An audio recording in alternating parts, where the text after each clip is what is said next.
తమిళ ప్రజలు మరోసారి అమ్మను పీఠంపై కూర్చోబెడతారా లేక కరుణను కరుణిస్తారా? ఇద్దరినీ కాదని కెప్టెన్ కు అవకాశం ఇస్తారా? మరికొన్ని గంటల్లో తమిళనాడుతో పాటు పుదుచ్చేరిలోనూ పోలింగ్ జరగనుంది. నేతల భవితవ్యాన్ని ఓటర్లు డిసైడ్ చేయనున్నారు. మరోవైపు కేరళలోనూ సింగిల్ ఫేజ్ లో పోలింగ్ ఏర్పాట్లు పూర్తయ్యాయి. ఎల్డీఎఫ్, యూడీఎఫ్ ఢీ అంటే ఢీ అంటున్నాయి. మధ్యలో బీజేపీ కూడా తన అదృష్టాన్ని పరీక్షించుకుంటుంది. పాలేరుతో పాటు 3 రాష్ట్రాల్లో పోలింగ్ అప్డేట్స్ ఎప్పటికప్పుడు ఎన్టీవీ మినిట్ టు మినిట్ మీకు అందించనుంది. పాలేరులో మా ప్రతినిధి చారి, చెన్నైలో ఆలూరి రమేష్, పుదుచ్చేరిలో దామోదర్, ఢిల్లీ నుంచి ప్రసాద్ ఎన్నికల అప్డేట్స్ మనకు అందిస్తారు. ఇక ముందుగా పాలేరులో పోలింగ్ ఏర్పాట్లను చారిని అడిగి తెలుసుకుందాం. లైవ్ లో సిద్ధంగా ఉన్న చారి, పాలేరులో పోలింగ్ ఏర్పాట్లు ఎలా ఉన్నాయి? పాలేరు ఉప ఎన్నికలకు అంతా సిద్ధమైంది. అటు రాజకీయ పార్టీలు గడిచిన 10-15 రోజులుగా ఎన్నికల ప్రచారం నిర్వహించడం, అయితే నిన్నటితో ఎన్నికల ప్రచారానికి తెరపడిన నేపథ్యంలో అధికార యంత్రాంగం పూర్తి స్థాయిలో పాలేరు ఉప ఎన్నికలకు సంబంధించినటువంటి ఏర్పాట్లన్నీ ఇప్పటికే పూర్తి చేసినటువంటి పరిస్థితి. అయితే ఈ రోజు మార్నింగ్ 8:30 నుంచే ఖమ్మం పట్టణంలో ఉన్నటువంటి వ్యవసాయ మార్కెట్ యార్డ్ నుంచి ఈవీఎంలు అన్ని పోలింగ్ కేంద్రాలకు ఈవీఎంలను సరఫరా చేశారు. ఇప్పటికే అన్ని పోలింగ్ కేంద్రాలకు కూడా ఈవీఎంలు చేరుకున్నాయి. ప్రధానంగా పాలేరు నియోజకవర్గంలో సుమారు 1,90,000 మంది ఓటర్లు ఉన్నారు. నేలకొండపల్లి, కూసుమంచి, తిరుమలాయపాలెంలో సగటున 42,000 ఓట్లు ఉన్నాయి. ఇక ఖమ్మం రూరల్ లో మాత్రమే 64,000 ఓట్లు ఉన్నటువంటి నేపథ్యంలో అన్ని రాజకీయ పార్టీలు కూడా ఈ ఖమ్మం రూరల్ కు సంబంధించినటువంటి గ్రామాల మీదనే ఎక్కువ దృష్టి సారించాయి. అయితే ప్రధానంగా రేపు మార్నింగ్ ప్రారంభమయ్యే పోలింగ్ కేంద్రం ఎండల తీవ్రత మూలంగా మరో గంట సమయాన్ని కూడా సాయంత్రం పొడిగించినటువంటి పరిస్థితి.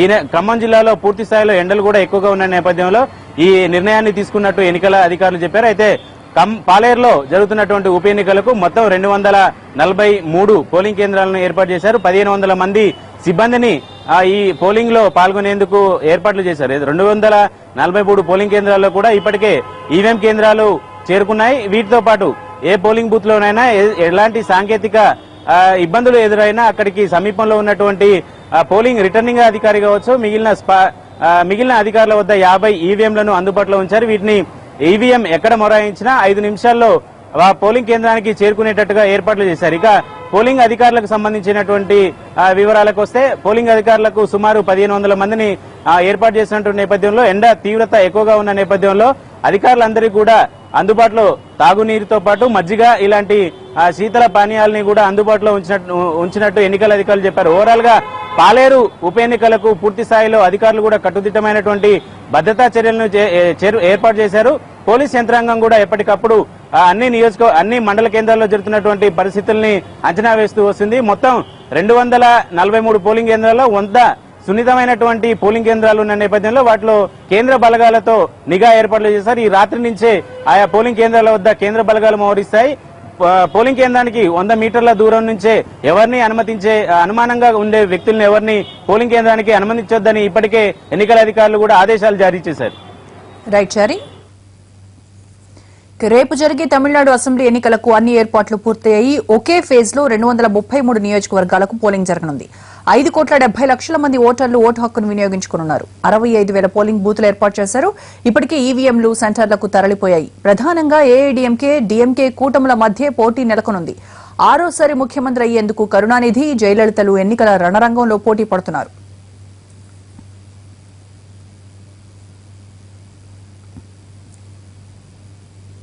ఇక చెన్నై నుంచి మరిన్ని వివరాలు మా ప్రతినిధి ఆలూరి రమేష్ లైవ్ లో అందిస్తారు. రమేష్, రేపటి పోలింగ్ ఎలాంటి ఏర్పాట్లు చేశారు? చెన్నైలో ఎలక్షన్ మూడ్ ఎలా ఉంది? 15వ అసెంబ్లీ ఏర్పాటు కోసం రేపు తమిళనాడులో ఎన్నికలు జరగబోతున్నాయి. మొత్తం 234 అసెంబ్లీ స్థానాలకు ఒకటే సింగిల్ ఫేజ్ లో ఎన్నికలు నిర్వహించేందుకు ఎలక్షన్ కమిషన్ ఇప్పటికే ఏర్పాట్లను పూర్తి చేసింది. మొత్తం 5,79,00,000 మంది ఓటర్లు రేపు ఓటు హక్కును వినియోగించుకునేందుకు 65,000 పోలింగ్ బూత్లను కూడా ఇప్పటికే సిద్ధం చేశారు. ఈ రోజు సాయంత్రానికే మొత్తం ఈవీఎంల డిస్ట్రిబ్యూషన్ కూడా ఎలక్షన్ కమిషన్ పూర్తి చేసింది. మొత్తంగా చూసుకున్నట్లయితే దాదాపు 1,00,000 మంది భద్రతా బలగాలు ఈ ఎన్నికల కోసం వినియోగించబడుతున్నారు. తమిళనాడుకు చెందినటువంటి 60,000 మంది సివిల్ పోలీసులతో పాటు పారామిలిటరీ బలగాలను, ప్రత్యేక స్పెషల్ ఫోర్స్ ను కూడా తెర్చి ఇప్పటికే మోహరించారు. రేపు ఉదయం 7 గంటల నుంచి సాయంత్రం 5 గంటల వరకు కూడా ఈ 6 గంటల వరకు కూడా ఈ ఎలక్షన్ జరగబోతుంది. దీనికోసం మొత్తం ఏర్పాట్లు పూర్తయ్యాయని ఈసీ ప్రకటించింది. 17 నియోజకవర్గాల్లోని 4,000 పోలింగ్ బూత్లలో ప్రింటర్ ద్వారా స్లిప్లు ఇచ్చేందుకు, ఓటర్కు స్లిప్ ఇచ్చేందుకు అవసరమైనటువంటి ఏర్పాట్లను కూడా చేశారు. గత ఎన్నికల్లో 78% ఓటింగ్ తమిళనాడులో నమోదైంది. ఈసారి ఆ శాతం పెంచేందుకు ఎలక్షన్ కమిషన్ కొన్ని చర్యలు తీసుకున్నట్టుగా తెలుస్తోంది. విస్తృతంగా ప్రచార కార్యక్రమాలను కూడా నిర్వహించింది. ఇక రాజకీయ అంశాల విషయానికి వస్తే ప్రస్తుతం అధికారంలో ఉన్న అన్నాడీఎంకే, జయలలిత నేతృత్వంలోని అన్నాడీఎంకే 227 స్థానాల్లో పోటీ చేస్తోంది. తన మిత్రులకు 7 స్థానాలను మాత్రమే జయలలిత కేటాయించింది. డిఎంకే ప్రతిపక్షంలో ఉన్నటువంటి డిఎంకే 176 స్థానాల్లో బరిలో దిగబోతోంది. కాంగ్రెస్ తన పాత మిత్రుడు కాంగ్రెస్ ఏదైతే ఉందో తిరిగి కాంగ్రెస్ కలిసి ఈ అసెంబ్లీ ఎన్నికల్లో డిఎంకే బరిలో నిలుస్తోంది. 41 స్థానాలను కాంగ్రెస్ పార్టీ కోసం డిఎంకే కేటాయించింది. రెండు పార్టీలు కూడా విస్తృతంగా ప్రచారాన్ని నిర్వహించారు. ఈసారి అసెంబ్లీలో పాగా మోపేందుకు, అసెంబ్లీలో అడుగు పెట్టేందుకు బీజేపీ విస్తృతంగా ప్రయత్నం చేస్తూ ఉంది. 134 స్థానాల్లో తన మిత్రపక్షాలతో కలిసి బీజేపీ కూడా పోటీ చేస్తుంది. మరొక ప్రధానమైనటువంటి రాజకీయ పార్టీగా ఉన్నటువంటి డిఎండికే ఈసారి 108 స్థానాల్లో పోటీ చేస్తున్నటువంటి పరిస్థితి. తన మిత్రపక్షాలతో కలిసి మొత్తం 234 స్థానాల్లో కూడా డిఎండికే పోటీ చేస్తుంది. చిన్న పార్టీలు ఈసారి వచ్చే ఓటింగ్ శాతం చాలా కీలకంగా మారుంది అనే పరిణామాల నేపథ్యంలో ఈ ఎన్నికలు ఎలా ఉంటాయనే దానిపై సర్వత్రా ఆసక్తి నెలకొంది. గత 3 దశాబ్దాల పోలింగ్ సరళిని మనం చూసుకున్నట్లయితే డిఎంకే లేదా అన్నా డిఎంకే ఒకరి తర్వాత ఒకరు అధికారాన్ని చేపడుతూ వస్తున్నటువంటి పరిస్థితి. కానీ ఈసారి చరిత్ర మారుతుంది అని అన్నా డిఎంకే విస్తృతంగా ప్రచారం చేస్తుంది. జయలలిత ప్రవేశపెట్టిన సంక్షేమ పథకాలు కానీ పాలన కానీ తిరిగి మళ్ళీ రెండోసారి వరుసగా తమను అధికార పీఠం ఎక్కిస్తుందని అన్నా డిఎంకే ఆశగా ఉంది. ఇరువురు సీనియర్ నేతలు కూడా కరుణానిధి, మరోవైపు జయలలిత 6వసారి ముఖ్యమంత్రి అయ్యేందుకు విశ్వ ప్రయత్నాలు చేస్తున్నారు. మరోవైపు డిఎంకే కూడా భారీ స్థాయిలో హామీలు ఇచ్చింది. రెండు పార్టీలు ఇచ్చినటువంటి హామీలు చూసుకున్నట్లయితే కొన్ని లక్షల కోట్లకు చేరుకున్నటువంటి పరిస్థితి. ఈ నేపథ్యంలో ఎటువంటి తీర్పును తమిళనాడు ఓటర్లు ఇవ్వబోతున్నారనేది అన్నింటా కూడా ఆసక్తిగా మారింది. చిన్న పార్టీలు పిఎంకేతో పాటు డిఎండికే ఇతర చిన్న పార్టీలకు వచ్చే ఓట్లు ఈసారి మరింత కీలకంగా కాబోతున్నాయి. ఈసారి సంకీర్ణం వచ్చే అవకాశం ఉంది అని కూడా కొంతమంది రాజకీయ విశ్లేషకులు చెబుతుండటం ఈసారి తమిళనాడు ఎన్నికల పోరుపై మరికొంత ఆసక్తి పెరిగింది. అయితే అన్నా డిఎంకే మాత్రం తమ సంక్షేమ పథకాలు, జయలలితకు ఉన్నటువంటి ఫాలోయింగ్ నేపథ్యంలో తిరిగి అధికారంలోకి వస్తాము, గత చరిత్రను తిరగరాస్తూ వరుసగా రెండోసారి కూడా జయలలిత అధికారాన్ని చేపట్టబోతుందని చెబుతున్నారు. మరోవైపు డిఎంకే స్థానికంగా ఉన్నటువంటి సమస్యలతో పాటు గత 5 ఏళ్లలో ప్రభుత్వ వైఫల్యాలు, ముఖ్యంగా చెన్నై వరదల సందర్భంగా ప్రభుత్వం పూర్తిగా విఫలమైంది అనేటటువంటి ఎజెండాని తెరపైకి తేవడం ద్వారా ఎన్నికల ప్రచారంలోకి వెళ్ళింది. ఉద్యోగులకు ఉచితంగా ల్యాప్టాప్లు, ఇంటర్నెట్ కనెక్షన్లతో పాటు అనేక హామీలను ఇరు పార్టీలు కూడా గుప్పించినటువంటి పరిస్థితి. రెండు ప్రధాన పార్టీలు కూడా హామీల విషయంలో పోటాపోటీగా ఇచ్చినప్పటికీ కూడా ఈసారి తీర్పు ఏ రకంగా ఉండబోతుంది అనేది ఆసక్తిగా మారింది. రాజధాని అయినటువంటి చెన్నైలో అన్నా డిఎంకే కొంత ఇబ్బంది పడే పరిస్థితి కనిపిస్తుందని రాజకీయ విశ్లేషకులు అంచనా వేస్తున్నారు. మరోవైపు జిల్లాల్లో అన్నా డిఎంకేకు మెరుగైనటువంటి ఫలితాలు వచ్చే అవకాశం ఉన్నటువంటి వాదన కూడా వినిపిస్తోంది. మొత్తంగా ఇక్కడ జరిగినటువంటి 30 రోజులు జరిగినటువంటి పోటీ ప్రచారాన్ని చూసుకున్నట్లయితే మాత్రం చాలా టఫ్ ఫైట్ ఈసారి ఉండబోతుంది. ఏకపక్షంగా 150 నుండి 160 స్థానాలు ఎవరికి కట్టబెట్టే పరిస్థితి ఈసారి ఉండదు. తమిళ ప్రజలు ఈసారి తీర్పు కొంత భిన్నంగా ఇవ్వబోతున్నారు అనేది మాత్రం ఇక్కడ జరుగుతున్నటువంటి విస్తృత ప్రచారం. గత ఎన్నికల్లో అన్నా డిఎంకే 150 స్థానాలను గెలుచుకోవడం ద్వారా తిరుగులేని శక్తిగా ఆవిర్భవించింది. ఈసారి ఏ పార్టీ గెలిచినా కూడా అంత భారీ మెజారిటీతో గెలిచే అవకాశం ఉండదు. 118 స్థానాలు ఏదైతే ఉందో దానికి కొంచెం అటు ఇటుగా మాత్రమే ఏ పార్టీ అయినా గెలుచుకునే అవకాశం ఉందని చెప్పేసి రాజకీయ విశ్లేషకులు అంచనా వేస్తున్నారు. రేపు ఉదయం నుంచి జరిగే పోలింగ్ కు అన్ని రకాలైనటువంటి ఏర్పాట్లను కూడా పూర్తి చేశారు. 19వ తేదీ ఈ అసెంబ్లీ ఎన్నికలకు సంబంధించినటువంటి ఫలితాలు వెలువడబోతున్నాయి. రోజా. రైట్ రమేష్. తమిళనాడు అసెంబ్లీ ఎన్నికలకు ఈసీ అన్ని ఏర్పాట్లు పూర్తి చేసింది. ఈవీఎంలను ఇప్పటికే పోలింగ్ కేంద్రాలకు తరలించారు. చెన్నై జిల్లా పరిధిలో అత్యధికంగా 16 నియోజకవర్గాలు ఉండటంతో ఈసీ అదనపు సిబ్బందిని నియమించింది. రేపు ఉదయం 7 గంటల నుంచి సాయంత్రం 6 గంటల వరకు ఓటింగ్ జరుగుతుంది. ప్రభుత్వ ఉద్యోగులకు పోస్టల్ బ్యాలెట్ ద్వారా ఓటు హక్కు వినియోగించుకునేందుకు ఈ నెల 19 వరకు అవకాశం కల్పించారు. చెన్నై నుంచి మరిన్ని వివరాలు మా ప్రతినిధి వసుంధర అందిస్తారు. తమిళనాడు రాష్ట్ర అసెంబ్లీ ఎన్నికల కోసం రంగం సిద్ధమవుతోంది. ఈ రోజు ఏంటంటే మరికొద్ది గంటల్లో ఎన్నికలు జరుగుతున్న నేపథ్యంలో ఆ ఎన్నికలకు కావాల్సిన ఎలక్ట్రానిక్ ఓటింగ్ మెషిన్స్ తరలించే విధానం మనం చూస్తున్నాము. ఈ రోజు ఏంటంటే ప్రస్తుతం 1000 లీడ్స్ నియోజకవర్గంలో మనం ఉన్నాము. ఇక్కడ నుంచి ఈవీ మిషన్స్ తరలిస్తున్నారు ఎన్నికల అధికారుల పర్యవేక్షణలో.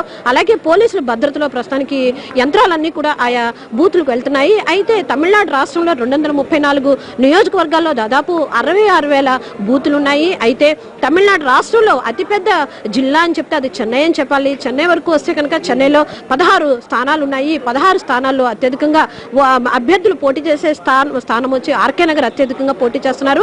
ఈ ఈవీఎం మిషన్స్ చూస్తే మాత్రం 16 మంది అభ్యర్థుల ఫోటోలతో సహా ఈసారి అధికారులు ఏర్పాట్లు చేశారు. ఎందుకంటే పూర్వం గతంలో వచ్చి కేవలం గుర్తు మాత్రమే ఉండేది, పార్టీ గుర్తుతో ఓట్ల యంత్రంలో ఉండేవి. అయితే ఈసారి మాత్రం ప్రతి అభ్యర్థి ఫోటోతో సహా, అంటే గుర్తుతో పాటు ఫోటో సహా కూడా వాళ్ళు ఏర్పాటు చేశారు. సో ఏంటంటే ప్రతి ఓటర్ కి కూడా తమకి నచ్చిన అభ్యర్థిని ఎంచుకున్నప్పుడు అభ్యర్థి ఫోటో చూసి దానికి కూడా వాళ్ళు ఓటేయడానికి అవకాశం ఉంది. అయితే ఈవీఎం మిషన్స్ తో పాటు ఫిజికల్ హ్యాండిక్యాప్డ్ పర్సన్స్ ఓటేయడానికి వీలుగా, అంటే వాళ్ళకి సౌకర్యం, అదనపు సౌకర్యం కలిగించడానికి మనం చూస్తున్నాము. హ్యాండిక్యాప్డ్ పర్సన్స్ యూజ్ చేసే వెహికల్స్ కూడా వాళ్ళు ఏర్పాటు చేశారు. అంతేకాకుండా మంచినీటి వసతి, అలాగే ఎండ ఎక్కువగా ఉంటే కనుక వాళ్ళకి చల్లటి నీడను ఏర్పాటు చేయడం, ఇటువంటి చర్యలు కూడా వీళ్ళు చేపడుతున్నారు. అయితే చెన్నై మాత్రమే మనం 16 నియోజకవర్గాల్లో జరగబోతున్న దీంట్లో ఏంటంటే దగ్గర 400 పైన బూతులు ఉన్నాయి. ఈ ఓటేసే ఈ బూత్లో ఏంటంటే ప్రతి దానికి కూడా ఒక్కొక్క ఎలక్ట్రానిక్ ఓటింగ్ మిషన్ కూడా 16 మంది అభ్యర్థులు ఉండగా ఒక్కొక్క స్థానంలో వచ్చి 8 మంది 11 మంది అయితే మరో స్థానంలో వచ్చి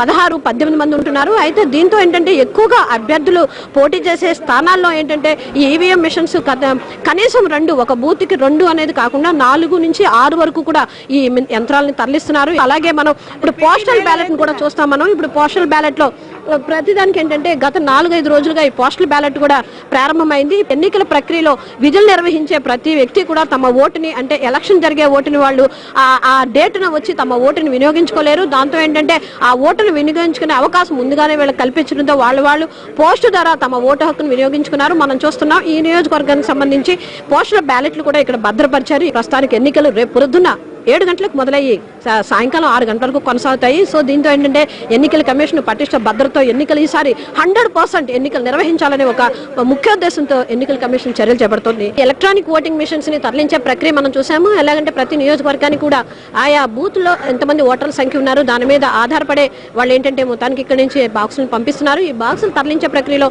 మన దగ్గర ఒక ఎన్నికల ఆఫీసర్ కూడా ఉన్నారు. అసలు ఆమె ఏం చేస్తున్నారు, ఎన్ని పంపిస్తున్నారు, ఏ లెక్కలో వీళ్ళు మొత్తానికి ప్రక్రియను కొనసాగిస్తున్నారు మనం అడుగుదాం. నమస్తే ma'am. Namaste. Tell me ma'am, what's your good name and what's your job? I am Sangeeta, returning officer for Thousand Lights Assembly Constituency. Okay ma'am. So what type of things you are sending? We are dispatching materials for all which is required in the polling stations. So it includes nearly 148 materials and the EVM machines in which we are going to cast the votes. Okay, So all this 148 materials means material which includes a roll, the electoral roll copy, marked copy of the electoral roll. These are the major things. Then we have statutory covers which have to be filled compulsorily by all presiding officers. Then we have non-statutory covers. These are the forms that they have to fill. Then 17C, 17A, these are registers that they have to maintain. Then other materials like the indelible ink which they that's wanted. the main thing. Ink is the main thing. That ink. Then other stationery items which they require. Then all covers, such things we are providing them. Sending some chairs also for handicapped person. Yeah, in each polling location we provide a wheelchair. A volunteer will be there. If a person is disabled or if he is aged and he could not walk, he will be given the aid of this wheelchair. He can take the aid of this wheelchair and he can use it. Okay ma'am, and any precautions of power cut ma'am? No, there will be no power cut as instructed by our chief electoral officer. All TNEB election stations have been informed that there should be no power cut. And these EVM machines are operated only by batteries. So even if there is a power cut, there will not be any problem in the polling process. Thank you ma'am, thank you very much, thank you ma'am. నిజంగా ఏంటంటే ఈసారి నిజంగా చాలా voting ప్రక్రియ చాలా కట్టుదిట్టంగా చేస్తున్నారు. ఏంటంటే ఆల్రెడీ బ్యాటరీస్తోనే కనెక్ట్ అయిన ఈవీఎం మిషన్స్ తో కరెంటు పోయినా కూడా ఎటువంటి ప్రాబ్లం ఉండదు. అలాగే అన్ని పరికరాలను కూడా ఇంక్ దగ్గర నుంచి పేపర్స్ దగ్గర నుంచి ఏ ఒక్కటి కూడా అక్కడ లేదు అని అనకూడదు. ప్రతి ఓటర్ కూడా తమ ఓటు హక్కును వినియోగించుకోవడానికి అన్ని సౌకర్యాలు, సకల సౌకర్యాల మొత్తానికి అందిస్తున్నారు. అయితే ఈసారి 100% ఓటింగ్ ఖచ్చితంగా జరగాలనే ఉద్దేశంతో ఎన్నికల కమిషన్ నడుంకట్టింది. మరో కొద్ది రోజుల్లో, అంటే మరో 4-5 రోజుల్లో ఎవరు తర్వాత ముఖ్యమంత్రి అనేది కూడా ఈ ఎన్నికల ద్వారా తెలుస్తుంది. కెమెరామెన్ సురేష్తో వసుంధర, ఓవర్ టు స్టూడియో.